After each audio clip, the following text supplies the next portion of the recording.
Halo, selamat datang. Assalamualaikum warahmatullahi wabarakatuh. Selamat bergabung di mata kuliah Basis Data dari Politeknik Negeri Batang. Nama saya Ahmad Hamim Tohari, pengajar mata kuliah Basis Data. Pada kesempatan kali ini kita akan membahas tentang Structure Query Language atau SQL. Structure Query Language terdiri atas 3 bagian utama. Yang pertama adalah Data Definition Language atau DDL. Yang kedua adalah Data Manipulation Language atau DML. Dan yang ketiga adalah Data Control Language. Data Definition Language itu secara umum kita dapat bilang bahwasannya itu berfungsi untuk membuat struktur basis data. Struktur tabel, membuat tabel, mengubah dan menghapus tabel. Data modification atau data manipulation secara umum mengakses data itu sendiri, melakukan manipulasi-manipulasi terhadap data, dan melakukan query terhadap data. Dan yang terakhir, data control, seperti namanya, data control language itu mengatur akses terhadap data. Kita akan masuk satu persatu dari 3 komponen SQL tadi, ada DDL, DML, dan DCL. Yang pertama ada DDL, Data Definition Language. Apa isinya? Data Definition Language dalam query atau SQL berisi beberapa bagian. Yang pertama, struktur dari skema atau struktur dari tabel. Yang kedua, domain atau tipe data untuk setiap kolom pada tabel. Yang ketiga, integrity constraint. Aturan-aturan apa saja, constraint apa saja yang kita tetapkan bagi tabel yang kita buat. Yang keempat, index. Jika kita menetapkan indexing untuk tabel yang kita buat, itu diatur oleh DDL. Kemudian, security and authorization, information untuk setiap relasi. Dan yang terakhir adalah storage atau struktur basis data itu bagaimana disimpan di dalam media penyimpanan fisik. Dari komponen-komponen Data Definition Language atau DDL yang sudah disampaikan, kita akan membahas 3 di antaranya. Yang pertama, skema untuk setiap relasi. Yang kedua, domain atau tipe data untuk setiap atribut atau kolom. Dan yang ketiga adalah integrity constraint. Yang pertama, kita masuk ke domain. Apa saja sebenarnya tipe data yang tersedia dalam kasus ini? Mungkin kita ambil contoh basis data MySQL. Apa tipe data atau basic domain type yang tersedia jika kita ingin membuat suatu tabel? Yang pertama ada char. Char itu suatu karakter dengan panjang yang tetap atau fix. Karakter string dengan panjang yang ditentukan oleh user. Yang kedua adalah varchar, variable length karakter. Karakter yang panjangnya ditentukan oleh user, panjang maksimumnya. Sehingga ketika dalam media penyimpanan, seperti terlihat di dalam slide, char memakan memori lebih banyak dibandingkan varchar. Domain type yang selanjutnya ada number. Itu integer, medium integer, small integer, dan tiny integer. Integer secara umum adalah bilangan bulat. Kemudian numerik p.d. P.d maksudnya adalah fixed number point, di mana p adalah bilangan di depan koma dan d adalah bilangan di belakang koma. Jadi kita menentukan misalnya numerik 3.1, maka 3 angka di depan koma dan 1 angka di belakang koma. Selanjutnya ada real. Bilangan real itu sama dengan float atau bilangan berkoma. Double precision, jadi floating point and double precision, floating point number with machine dependent precision. Jadi bilangan berkoma dengan presisi yang ditentukan oleh komputer, karena komputer punya standar sendiri terkait akurasi dari tiap bilangan floating point. Floating point number with precision at least n digit, jadi kita bisa menentukan seberapa presisi. Kemudian yang terakhir adalah blob atau binary large object. Blob ini ada yang tiny blob, medium, dan long blob, tergantung ukuran dari file yang kita butuhkan. Domain type yang selanjutnya adalah date, tanggal. Jadi kita ingin menyimpan tanggal di dalam suatu basis data, kita bisa menggunakan format ini. Kemudian time, waktu, timestamp, data dan tanggal dan waktu. Kemudian yang terakhir adalah null. Null include in all attribute type, maksudnya adalah null ini kosong. Jadi secara default isi suatu tabel itu adalah kosong sampai dia diisi dengan suatu data. Setelah kita mengenal berbagai macam tipe data yang bisa kita gunakan dalam membuat basis data, kita bisa mulai membuat basis data. Nah, dari materi sebelumnya dalam kuliah basis data ada entity relationship diagram dan model relasional. Model relasional adalah bentuk yang sudah siap untuk dijadikan tabel atau relasi dalam DBMS. Hanya saja di dalam model relasional hanya ditentukan apa atributnya tanpa diketahui atau tanpa ditentukan apa tipe data yang kita ingin buat. Untuk itu, di dalam slide digambarkan satu contoh model relasional, tapi belum ada tipe datanya. Nah, disinilah kita sebagai database administrator atau database designer bertugas untuk menentukan tipe data apa yang paling tepat untuk masing-masing atribut. Nah, perintah-perintah untuk membuat tabel itu ditampilkan di sini. Yang pertama, creating table, itu ada create table, jadi fix create table. R adalah nama tabel, kemudian A1 atribut yang pertama, D1 domain yang pertama. Jadi create table, nama tabel, nama atribut disertai dengan tipe datanya apa. Atribut pertama, kedua, dan sampai atribut KN. Diikuti dengan integrity constraint jika ada, dan ditutup dengan titik koma. Contohnya, di situ ada branch dengan isinya branch name sebagai primary key, branch city, kota tempatnya, dan aset. Sehingga sintaksnya adalah create table branch, branch name varchar 15, not null. Kita tentukan tipe datanya adalah varchar dengan panjang 15 dan dia tidak boleh null. Branch city, kota di mana cabang itu terletak. Varchar juga panjangnya 30, aset tipe datanya integer. Kemudian integrity constraint yang ditetapkan adalah primary key. Primary key-nya adalah branch name. Nah, apa sebenarnya integrity constraint dalam membuat suatu tabel? Seperti dapat dilihat di situ, yang pertama adalah not null. Not null ini maksudnya isi dari atribut itu tidak boleh kosong, tidak boleh sebagai null. Artinya harus ada satu nilai data yang kita masukkan ke dalamnya. Yang kedua, primary key. Primary key seperti sudah dibahas juga dalam ER diagram dan model relasional, primary key adalah pembeda untuk antar tuple dalam basis data atau antar entry. Kemudian yang terakhir adalah check. Check dalam kurung P. P ini adalah suatu kondisi, di mana kondisi ini harus dicek setiap kali ada perubahan terhadap suatu tabel atau suatu isi dalam tabel.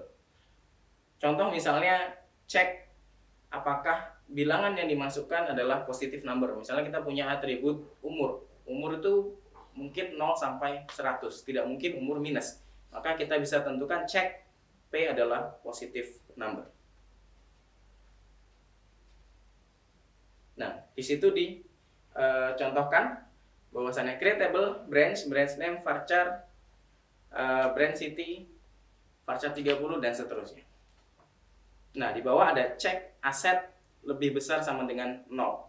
Artinya asetnya tidak boleh 0. Nah, integrity constraint yang selanjutnya adalah foreign key. Nah, foreign key inilah yang menunjukkan relasi atau keterhubungan antar tabel dalam basis data. Misalnya ada customer name, customer street, customer city, loan number, branch name dan amount. Borrower ada customer name dan loan number. Di mana customer name di tabel borrower itu merujuk ke customer name di tabel customer, dan loan number itu merujuk ke loan number di tabel loan. Itu yang dimaksud dengan foreign key, di mana isi dari suatu tabel itu harus merujuk ke tabel yang lain. Nah, bagaimana perintahnya? Di situ dapat dilihat create table borrower. Pertama, customer name, varchar, dan seterusnya, kemudian primary key, dan ada di situ sintaks foreign key. Foreign key-nya adalah customer name, references. Nah, jadi foreign key itu bentuknya, sintaknya adalah foreign key dalam kurung nama kolom yang ada di tabel itu, kemudian references nama tabel dan nama kolom yang diacu. Kemudian foreign key yang kedua untuk loan number dan references ke tabel loan. Integrity constraint selanjutnya adalah cascade. Apa itu cascade? Di mana setiap terjadi perubahan dalam suatu tabel di basis data, maka semua tabel yang merefer ke tabel itu atau yang punya foreign key ke tabel yang berubah tadi harus ikut di-update.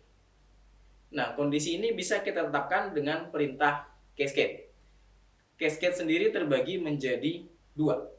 Yang pertama adalah cascade delete dan cascade update.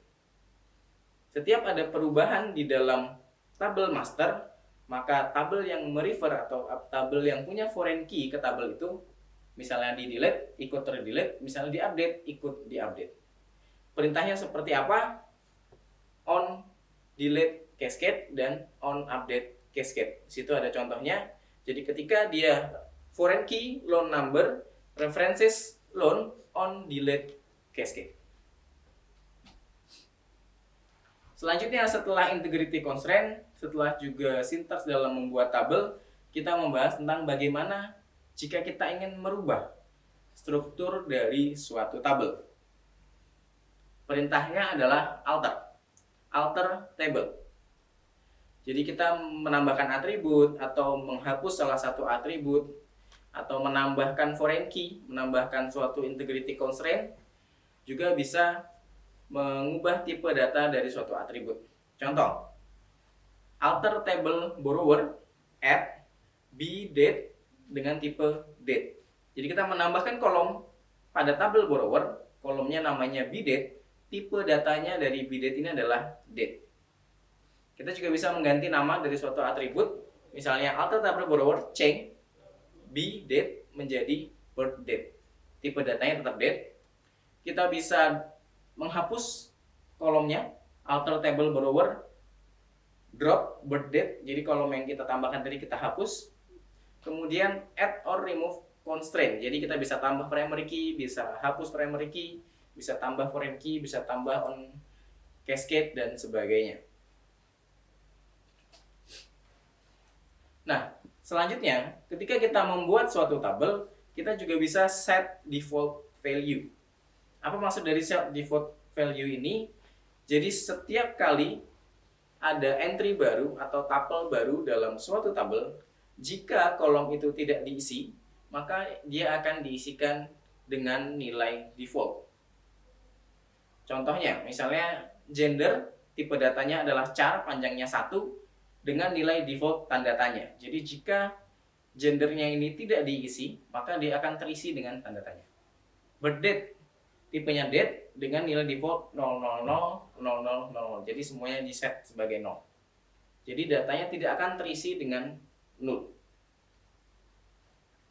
Setelah kita membahas tentang data definition language, kita pindah ke bagian selanjutnya dari SQL, yaitu data manipulation language. Data manipulation language yang akan kita bahas terdiri atas dua bagian. Yang pertama adalah CRUD atau create, read, update, dan delete dalam basis data. Dan yang kedua adalah select from where atau bagaimana melakukan query dalam basis data. Di dalam CRUD seperti namanya create, read, update, dan delete. Create yaitu insertion atau insert dalam basis data. Sintaksnya adalah insert into, R, nama tabel, buka kurung atribut pertama sampai dengan atribut ke N, tutup kurung, kemudian value, buka kurung, value yang pertama sesuai dengan atribut yang pertama, value yang kedua sesuai dengan atribut yang kedua sampai selesai. Dan ditutup dengan tutup kurung dan titik koma. Nah, sebenarnya nama kolom ini bisa disebutkan atau maksudnya dituliskan, bisa juga tidak. Kapan dia dituliskan dan kapan tidak? Jika kita insert untuk semua kolom yang ada di dalam suatu tabel, maka nama kolomnya tidak perlu disebutkan karena pasti untuk semua kolom dan urutannya harus benar. Nah, namun jika kita melakukan insert untuk sebagian kolom dan tidak semua kolom dan urutannya berbeda-beda, maka nama kolomnya harus disebutkan terlebih dahulu baru kemudian values. Nah, di situ ada contoh di slide di mana dua contoh ini menghasilkan hasil yang sama. Yang pertama, insert into account. Buka kurung branch name, ini berarti nama kolomnya, balance, account number. Kemudian values, nilainya adalah yang pertama perich untuk branch name-nya, kemudian 1200 untuk balance-nya, dan A9732 untuk account number-nya. Contoh yang kedua, insert into account values. Jadi dia tidak menyebutkan nama kolomnya. Yang pertama A9732 itu account number, yang kedua perich ini untuk branch name, yang ketiga adalah 1200 untuk balance-nya. Nah, di situ ada catatan bahwasannya untuk contoh yang kedua urutannya menjadi penting karena kita tidak menyebutkan kolom apa yang kita lakukan insert. Nah, di bawah slide-nya ada contoh lagi yang lain yang bisa dilihat di sana.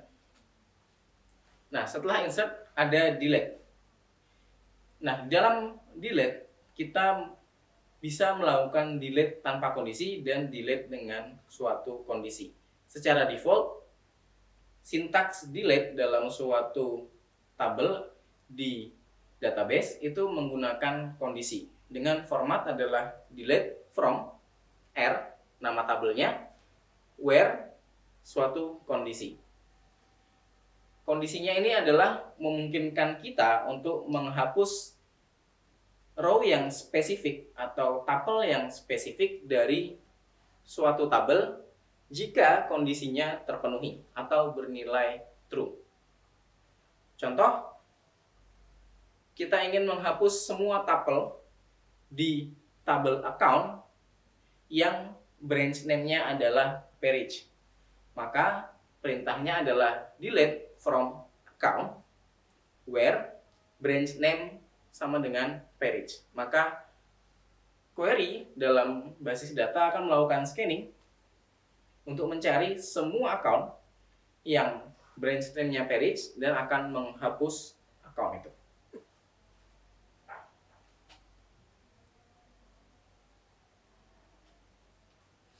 Selanjutnya insert, delete, dan ada update. Nah, di dalam update kita juga memerlukan suatu kondisi dan memerlukan nilai apa yang kita update dan apa update-nya. Jadi kita memodify specific value of tuple. Tapi juga kita bisa lakukan modifikasi untuk keseluruhan. Contoh formatnya adalah update R, nama tabel, set, jadi ada set di situ. Itu setnya harus seperti itu sintaksnya. Kemudian nama atributnya sama dengan atau diganti dengan suatu nilai, where condition. Jadi kita bisa mengganti spesifik tuple dengan kondisi tertentu. Contoh, jika dalam basis data suatu bank kita ingin membayarkan interest atau bunga, maka otomatis kita harus mengupdate saldonya dengan menambahkan bunga. Dan itu kita lakukan ke seluruh customer yang memenuhi kriteria tertentu. Nah, di contoh ini kita ingin pay interest rate 5%, membayar 5% untuk account yang saldonya lebih dari 1.000.